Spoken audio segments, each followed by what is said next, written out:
சில நேரத்துல பெரிய மற்றும் கனமான பொருட்களை ஒரு இடத்துல இருந்து இன்னொரு இடத்துக்கு கொண்டு போக வேண்டி இருக்கும். ஆனா அதை கொண்டு போறது அவ்வளவு சுலபம் இல்லை. ஏன்னா அப்படிப்பட்ட பெரிய மற்றும் கனமான பொருட்களை கொண்டு போறதுல நிறைய பிரச்சனை இருக்கு.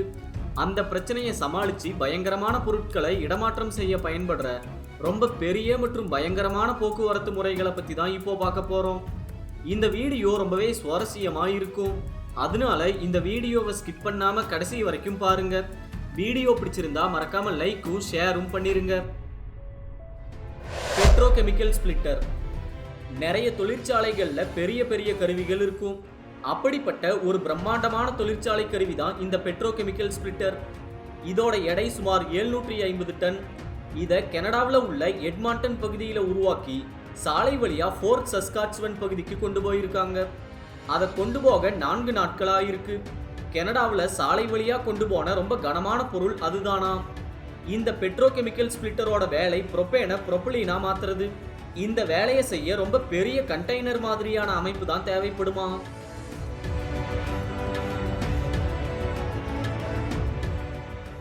ஆனா இந்த பெட்ரோகெமிக்கல் ஸ்பிளிட்டர் மற்ற பெட்ரோகெமிக்கல் ஸ்பிளிட்டரை விட ரொம்ப பெருசாம்.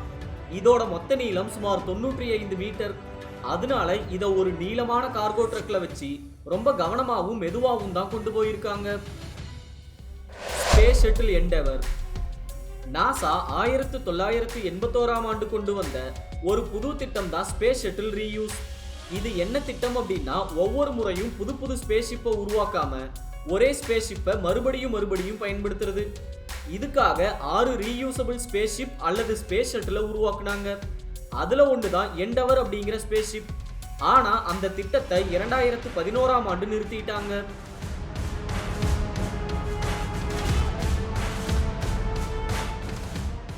அதனால அந்த எண்டெவர் ஸ்பேஸ் ஷட்டிலை ஏதாவது அருங்காட்சியகத்துல வைக்கலாம் அப்படின்னு முடிவு செஞ்சிருக்காங்க. அதுக்காக அந்த பெரிய விண்கலத்தை அதுக்குன்னு ஏற்பாடு செஞ்ச ஒரு பெரிய ட்ரக்ல வச்சு கலிபோர்னியா சயின்ஸ் சென்டர் அப்படிங்கிற அருங்காட்சியகத்துக்கு கொண்டு போயிருக்காங்க. இந்த பயணம் ஒரு ஊர்வலம் மாதிரி கலிபோர்னியாவோட பல தெருக்களை சுத்தி வந்திருக்கு. அப்படி வரும்போது பல இடங்கள்ல அந்த எண்டெவர் ஸ்பேஸ் ஷட்டிலுக்கும் சாலைக்கு 2 பக்கமும் இருந்த கட்டிடம் மற்றும் மரங்களுக்கும் இடையில சில சென்டிமீட்டர் மட்டும்தான் இடைவெளி இருந்துதான். டிட்கார்ட் டிரான்ஸ்ஃபார்மர். இதுவரைக்கும் இங்கிலாந்துல சாலை வழியா கொண்டு போன ரொம்ப கனமான பொருள் இந்த டிட்கார்ட் டிரான்ஸ்ஃபார்மர் தான். சுமார் 600 டன் எடை, 89 மீட்டர் நீளம்னு ராட்சத அளவுல இருந்த அந்த டிட்கார்ட் டிரான்ஸ்ஃபார்மரை 2013ஆம் ஆண்டு ஒரு பெரிய ட்ரக்ல வச்சு ஆக்ஸ்போர்ட்ஷியர் பகுதியை சேர்ந்த டிட்கார்ட் பவர் ஸ்டேஷன்ல இருந்து பிரிஸ்டோல் பகுதிக்கு கொண்டு போனாங்க.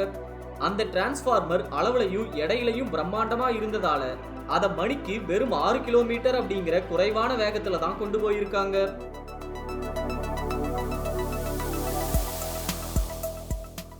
அந்த டிரான்ஸ்ஃபார்மரை எந்த வழியா கொண்டு போனா பிரச்சனை இல்லாம கொண்டு போக முடியும் அப்படின்னு திட்டம் போடவே 9 மாத காலம் தேவைப்பட்டுச்சாம். டிட்கார்ட் பவர் ஸ்டேஷன் மூடப்பட்டதால தான் அந்த டிரான்ஸ்ஃபார்மரை வேற பவர் ஸ்டேஷன்ல பொறுத்த பிரிஸ்டோலுக்கு கொண்டு போயிருக்காங்க. Largest evaporator. எவாபரேட்டர் அப்படின்னு சொல்லப்படுற 123 மீட்டர் நீளமும் 34 மீட்டர் அகலமும் 4150 டன் எடையும் உள்ள இந்த அமைப்பு தான் உலகத்திலேயே ரொம்ப பெரிய எவாபரேட்டர். இது கடல் தண்ணியை நல்ல தண்ணியா மாற்றக்கூடிய கருவி. சவுதி அரேபியாவில் இந்த மாதிரி மொத்தமா 8 எவாபரேட்டரை பயன்பாட்டுக்கு கொண்டு வர்ற திட்டத்துல முதல் எவாபரேட்டரை சாலை வழியா கொண்டு போய் ஒரு உலக சாதனையும் படைச்சிருக்காங்க. இந்த எவாபரேட்டரை தென்கொரியாவில் தயாரிச்சு அதை கப்பல் மூலமா சவுதி அரேபியாவுக்கு கொண்டு வந்திருக்காங்க.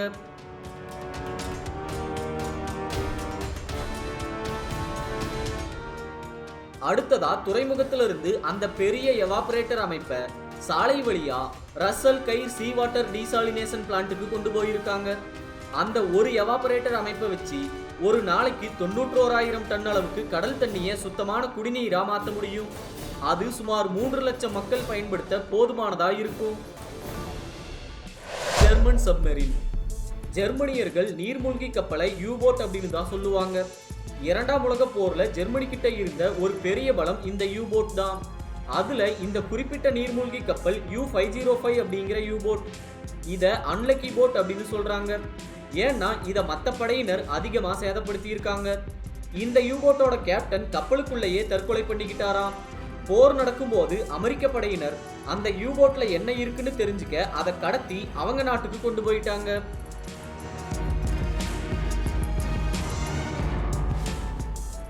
கடத்தி கொண்டு போன அந்த கப்பலை வச்சு அவங்க என்ன பண்ணுனாங்கன்னு தெரியல. ஆனா அது அவங்களோட ஒரு கப்பல் படை தளத்திலேயே தான் இருந்தது. இப்போ சமீபத்துல அந்த U-505 நீர்மூழ்கி கப்பலை museum of science and industry அப்படிங்கிற அருங்காட்சியகத்துல காட்சிக்கு வச்சாங்க. அதுக்காக அதை ரொம்ப சிரமப்பட்டு அதுக்காகவே சில தனிப்பாதை அமைப்பை உருவாக்கி தான் நகர்த்தி கொண்டு போயிருக்காங்க. Lockheed C5 Galaxy. Lockheed C5 Galaxy ராட்சத அளவுல இருக்கக்கூடிய ராணுவ சரக்கு விமானம். அமெரிக்க விமானப்படைக்கு சொந்தமான இந்த விமானம் முதலா 1968ஆம் ஆண்டு பறந்திருக்கு. இந்த விமானம் எந்த அளவுக்கு பெருசு அப்படின்னா அதுல 6 பஸ்ஸை ஒரே நேரத்துல ஏற்றி கொண்டு போக முடியும். அதுவே எடையில சொன்னா C5 கேலக்ஸியால சுமார் 81 டன் எடை வரைக்குமான பொருட்களை தூக்கிக்கிட்டு பறக்க முடியும்.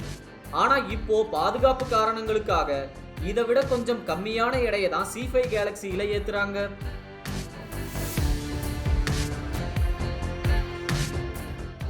பெரிய பொருட்களை சுலபமா ஏத்தணும் அப்படிங்கிறதுக்காக C5 கேலக்ஸியில அதோட மூக்கு பகுதியை திறக்கிற மாதிரி செஞ்சிருக்காங்க.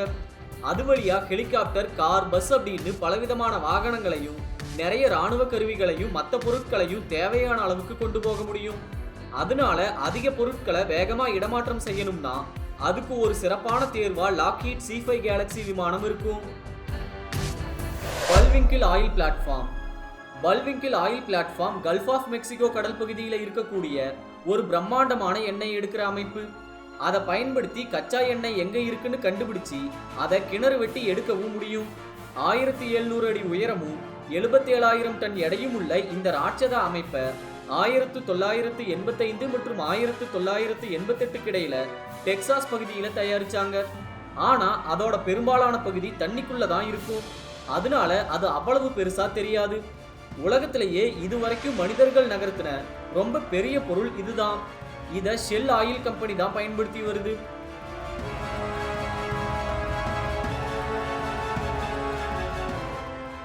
அதை டெக்சாஸ்ல இருந்து கல்ஃப் ஆஃப் மெக்சிகோவுக்கு கொண்டு போக முதல்ல 850 அடி நீளத்துல ஒரு பெரிய சக்தி வாய்ந்த படகை உருவாக்கி இருக்காங்க.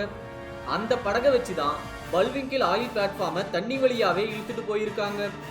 எல்லாம் சரியா நடக்குதான்னு பார்க்க ஒரு சின்ன படகு மூலமா சில பணியாளர்கள் அது பின்னாடியே போயிருக்காங்க. General electric turbine. General electric உலகத்திலேயே ஒரு பெரிய கம்பெனி. இப்போ இந்த நிறுவனம் மருந்து, வங்கி, போக்குவரத்து, சாஃப்ட்வேர், அணு ஆயுதம் அப்படின்னு நிறைய துறையில இருக்கு. ஆனா இந்த நிறுவனத்தை மின் உற்பத்தி நிறுவனமா தான் ஆரம்பிச்சாங்க. அதை இப்பவும் தொடர்ந்து செய்யறாங்க. அதுக்காக சில சமயம் ரொம்ப பெரிய பெரிய கருவிகளை உருவாக்குவாங்க. அப்படி உருவாக்குன ஒரு பெரிய டர்பைன் தான் இது.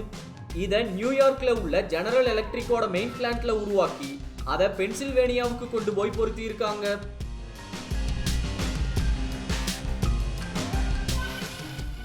ஏறத்தாழ 450 டன் எடையுள்ள அந்த டர்பைனை சுமார் 20 அடி அகலமும் 345 அடி நீளமும் உள்ள ஒரு பெரிய கார்கோ ட்ரக்கை வச்சு தான் கொண்டு போயிருக்காங்க. இதுல இன்னொரு ஆச்சரியம் என்னன்னா சில இடங்கள்ல மெயின் ரோடு வழியா போனா டிராபிக் ஜாம் ஆகும்னு சொல்லி தெருவுக்குள்ள நுழைஞ்சுதான் கொண்டு போயிருக்காங்க. பங்களாதேஷ் ட்ரெயின். பொதுவா ட்ரெயின்ல போற நிறைய பேர் சந்திக்கிற ஒரு பெரிய பிரச்சனை கூட்டம். சில இடங்களுக்கு போற ட்ரெயின் எப்பவுமே கூட்டமா தான் இருக்கும். அந்த கூட்ட நெரிசல்ல போயிட்டு வர்றது ரொம்பவே கடினம். இப்படிப்பட்ட ஒரு பயங்கரமான வழித்தடம் தான் பங்களாதேஷோட தலைநகர் டாக்கா வழித்தடம். அங்க உள்ள ட்ரெயின் எப்பவுமே கூட்டமா தான் இருக்கும். குறிப்பா காலை மற்றும் மாலை வேளையில இன்னும் பயங்கரமா இருக்குமா. அதனால நிறைய பேர் ட்ரெயினுக்கு உள்ள மட்டும் இல்லாம வெளியே தொங்கிக்கிட்டும் கூரை மேல உட்கார்ந்துகிட்டும் தான் பயணம் செய்யறாங்க.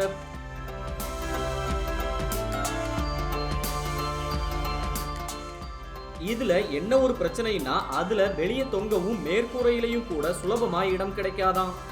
இப்படி போறதுல நிறைய பிரச்சனையும் ஆபத்தும் இருக்கு. ஆனா அங்க போதுமான அளவுக்கு ட்ரெயின் இல்ல. அதனால மக்கள் வேற வழி இல்லாம தான் இப்படி ரிஸ்க் எடுத்து டிராவல் பண்றாங்க. Wind turbine blade. இதுக்கு முன்னாடி பார்த்த சம்பவங்களை விட இந்த சம்பவத்துல சாலையோட அகலம் ரொம்பவே குறைவாகவும் அதிக வளைவுகள் உள்ள சாலையாகவும் இருக்கும். இதுல ஸ்காட்லாந்துல காற்றாலையில பொறுத்துற பெரிய பெரிய ரெக்கைய ஒரு இடத்துல இருந்து இன்னொரு இடத்துக்கு கொண்டு போறாங்க.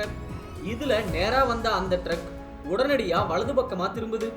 இது பார்க்கும்போது சாதாரணமா தெரிஞ்சாலும் சுமார் 200 அடி நீளமுள்ள விண்ட் டர்பைன் பிளேடை வச்சுக்கிட்டு திரும்புறது அவ்வளவு சுலபம் இல்ல.